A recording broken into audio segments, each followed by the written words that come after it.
même à Moshe Rabbeinu, n'est-ce pas?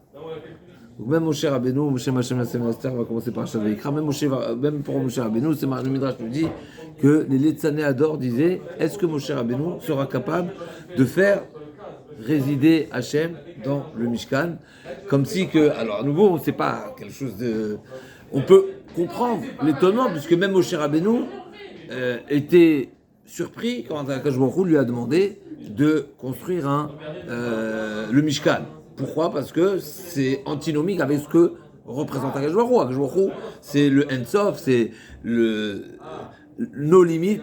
Et là, tu vas me dire, non, ben Hachem, tu vas lui faire une petite résidence, n'est-ce pas, un petit studio pour... c'est surprenant. Mais il y a une différence entre être surpris et être étonné, poser une question et se moquer. La moquerie, c'est la chose la chose la pire. Ça montre qu'on ne retient que le petit volet, la facette, on va dire péjorative de la chose. C'est en réalité, c'est dévaloriser totalement la notion. Et c'est pour ça, bon, tout ce qui est marqué pour le let et Moshe Rabbeinu. Donc Moshe Rabbeinu, quelque part, il était, je sais pas si on peut dire ça un défi, puisque c'est pas un défi, puisque Akadosh Baruch Hu lui a demandé de le faire. Mais cette situation, en tout cas, désagréable de se moquer de Moshe Rabbeinu, à nouveau, même de Moshe Rabbeinu, on se moquait, mais sûr, c'est quelque chose d'extraordinaire. Et dans ce premier, mais ça montre, pourquoi je rappelle cette introduction, parce que ça montre qu'en réalité, de mériter une résidence d'Akadosh Baruch Hu sur terre, c'est quelque chose d'énorme.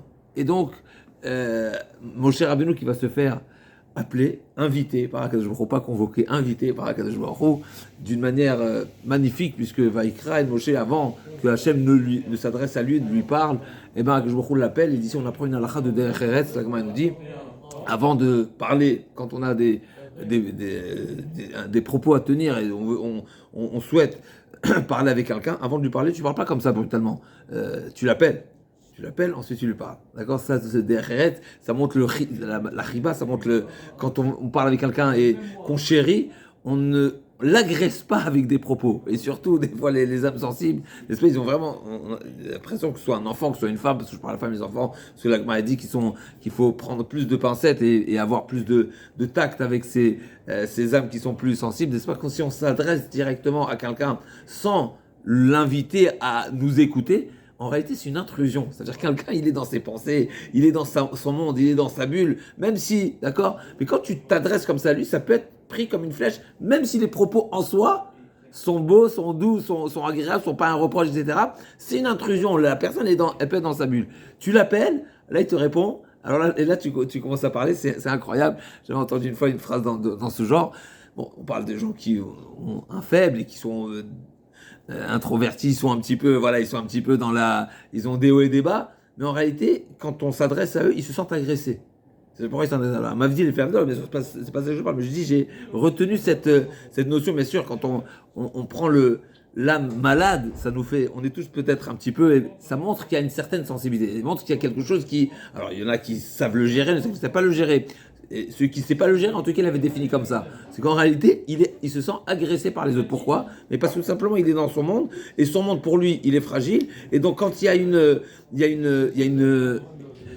tout est interprété comme étant une interférence à son monde. Mais je dis, ça c'est pour celui qui est faible, celui qui est fragile, etc. Mais même dans l'autre, si on parle de l'autre côté, c'est exactement, ça va dans le même sens. Le fait d'appeler quelqu'un avant de lui parler, ça lui montre c'est un respect, c'est un kavod, ça montre ça met en valeur. Et c'est pour ça que Moshe Rabbeinu voulait pas, et il a retenu quelques gouttes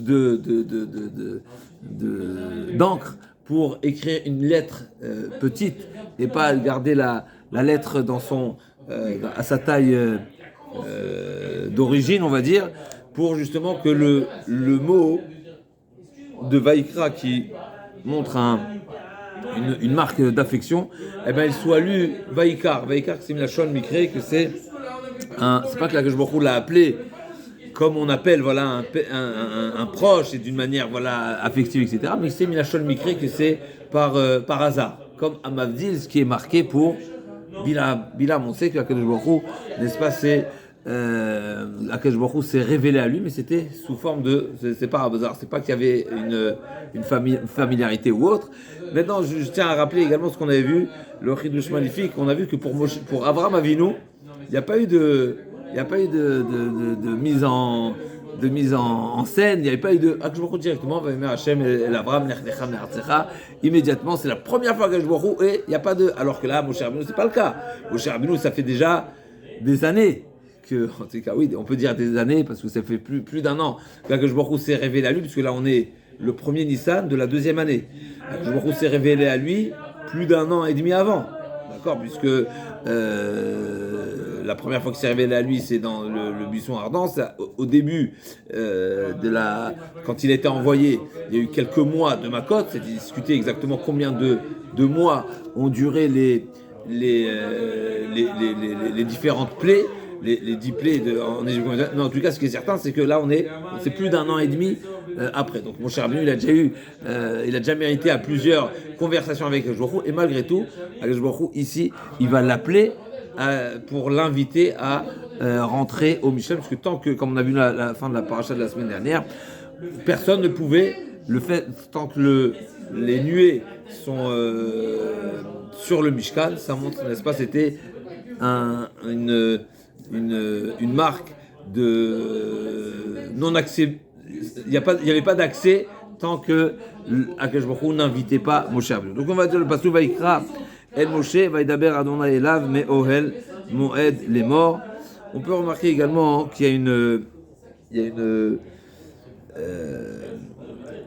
a priori on aurait pu s'attendre à ce que le sujet il n'est pas mis à sa place. C'est qui le sujet ici? C'est qui Vaïkra? C'est Hachem. Donc il va dire Vaïkra Hachem El Moshe. Comme quoi non, Vaïkra El Moshe. Comme si c'est, d'accord, c'est vraiment une suite. Et c'est seulement après Vaïdaber Hachem Elav. Le nom d'Hachem vient en deuxième place. D'accord. Donc il y a également. Je n'ai pas compris pourquoi le petit Aleph. Le petit Aleph, c'est, on va le voir tout de suite dans Rashi, c'est une expression de modestie de Moshe Rabbeinu, parce que Vaïkra, ça veut dire qu'il a été appelé. Appelé, c'est on appelle quelqu'un qui nous est proche, c'est une forme de chashivut, une forme de, ça prouve qu'il y a une affinité, proximité entre Hachem et Moshe Rabbeinu.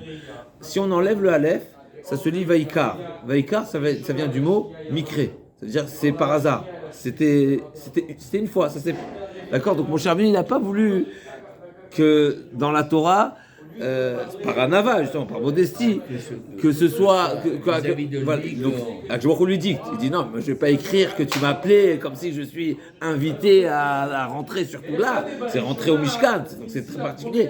Et c'est là où il y a besoin de cette invitation. Donc il ne voulait pas écrire. Il lui a dit non, mais tu dois l'écrire.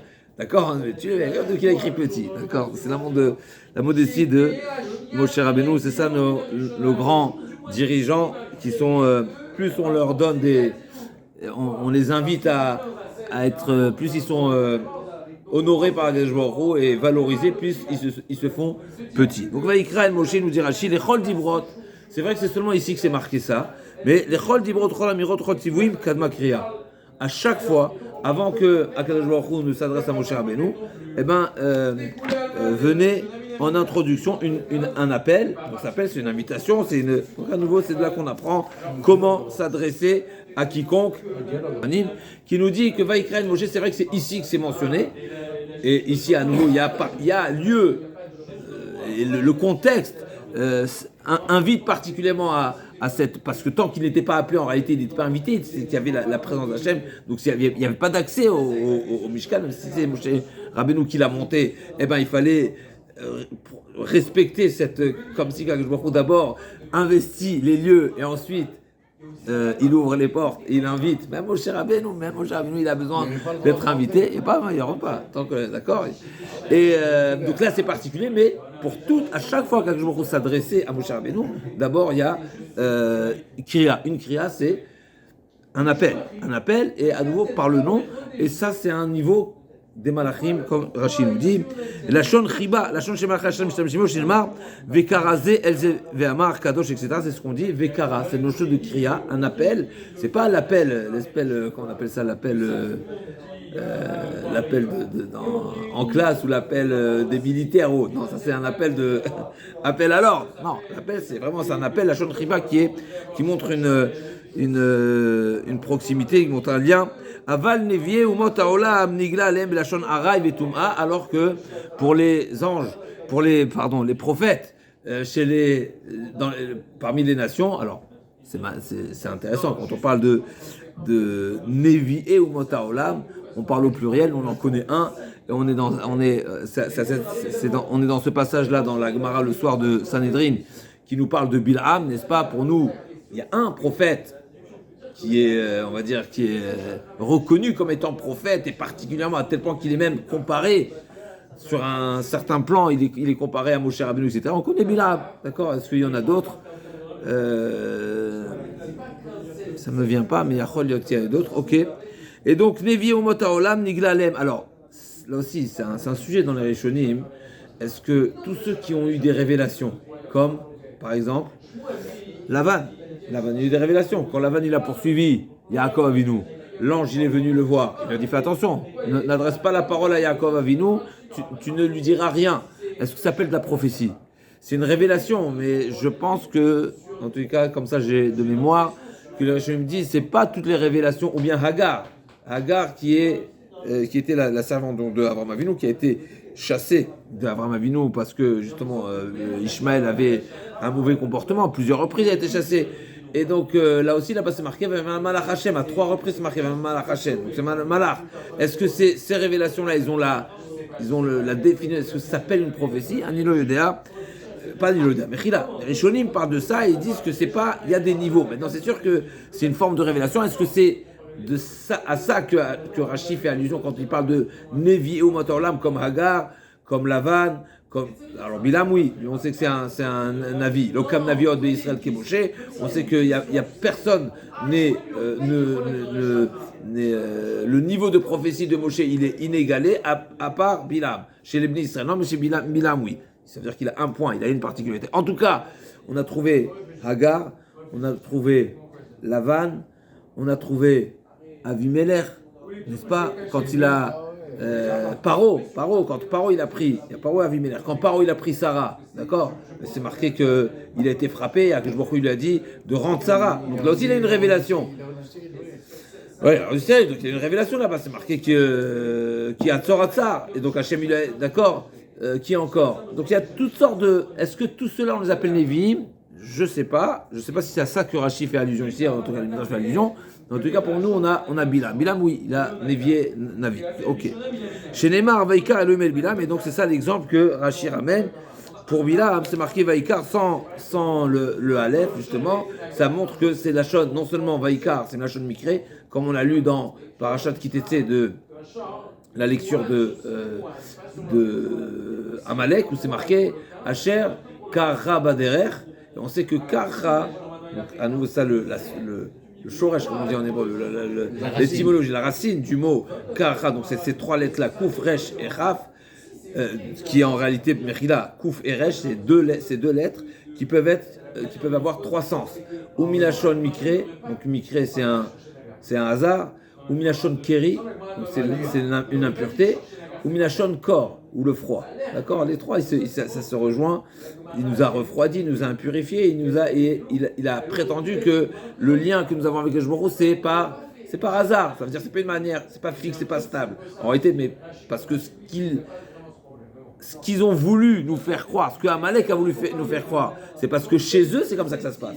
Parce que chez eux, chez les Goïm, effectivement, ils n'ont pas le grand niveau de proximité. Nous, on a été choisis, on a un grand niveau, ils n'ont pas le grand niveau, donc ils ont voulu nous faire croire que non, on n'est pas mieux qu'eux. D'accord, c'est pour revenir. En tous les cas, pour revenir, donc cette racine de Vaïkra, Chazé Shalom, elle peut avoir ça pourrait être ou bien Vaïkra, qui est la Shon Chiba, et donc ça a un sens, on va dire, de grand niveau et de proximité. Et il y a Vaïkar qui est non seulement qui est Milachon Mikré, qui est par hasard, c'est-à-dire qui n'est pas de manière fixe et stable, et également Milachon Touma. Vaïkra el Moshe, à Kol Oler, je poursuis dans Rashi, Vaïkra el Moshe, à Kol Oler Magia Leoznav, Vechol Israël, lo shomim. Donc il y avait ce nes-là extraordinaire où la voix se faisait entendre, mais il fallait avoir les codes, n'est-ce pas? Donc c'est que Moshe Rabbeinu qui percevait et qui entendait la voix, même si c'était une voix qui était entendue, n'est-ce pas? Mais ça ne venait qu'à ses oreilles. Même celui qui était à ses côtés n'entendait pas, d'accord? Et Yachol Afsakot et Takriat Amglomar Veidaber, les Dibor et Takriat Velul Afsakot. Alors c'est intéressant. Mais il faut comprendre ici c'est quoi l'idée, mais en tout cas, pour traduire Rashi, c'est seulement quand Akadosh Baruch Hu s'adressait à lui, donc il appelait. Il appelait avant de s'adresser, avant de lui parler. Maintenant, quand il y avait des Hafsakot, c'est-à-dire qu'on sait qu'il y a des blancs, comme dans le Sefer Torah, s'il y a des blancs, des interruptions, effectivement, il n'y avait pas, c'est pas pour autant qu'il fallait à nouveau renouveler cet appel-là.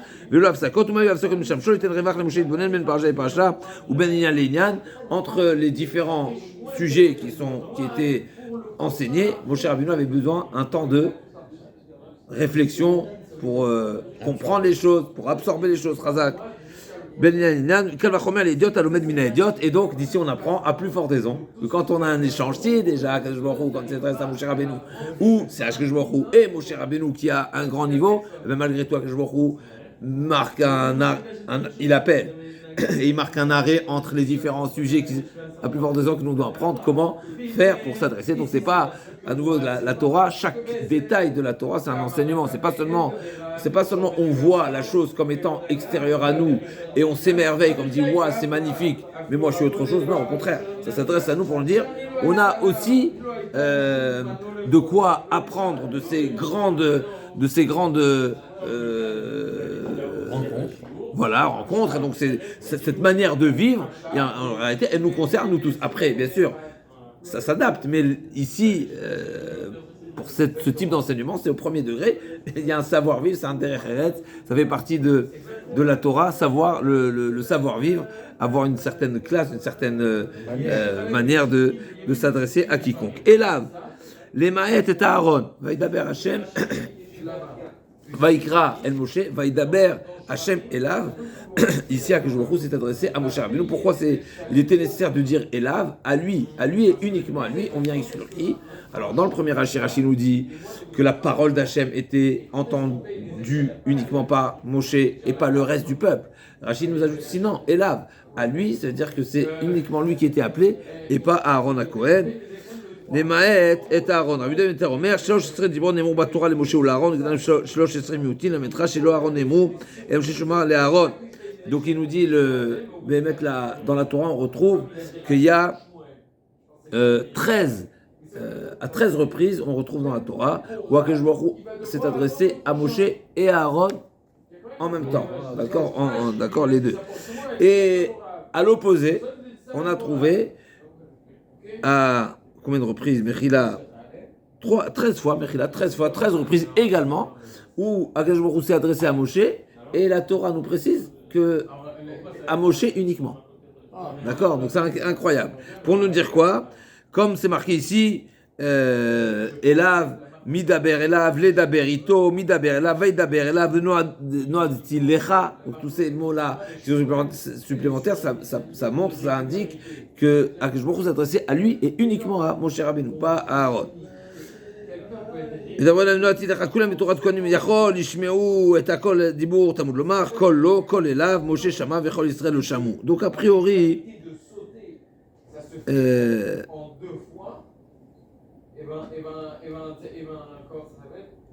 vas pouvoir faire ça pour tout ce qu'on a besoin de régularité, comme par exemple changer la...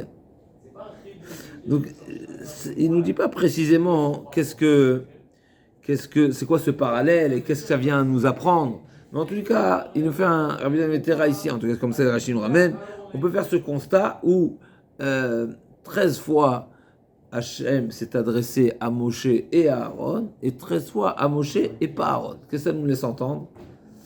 Les autres fois, c'était quoi? Qu'est-ce que ça nous laisse entendre? Les autres fois, c'était peut-être pour les sacrifices. Mais ça s'adressait aux deux. Alors si normalement, si par défaut ça s'adresse aux deux, donc on aurait pu se suffire. Non, les fois où ça s'adresse aux deux, c'était plus par rapport à vos Hashem.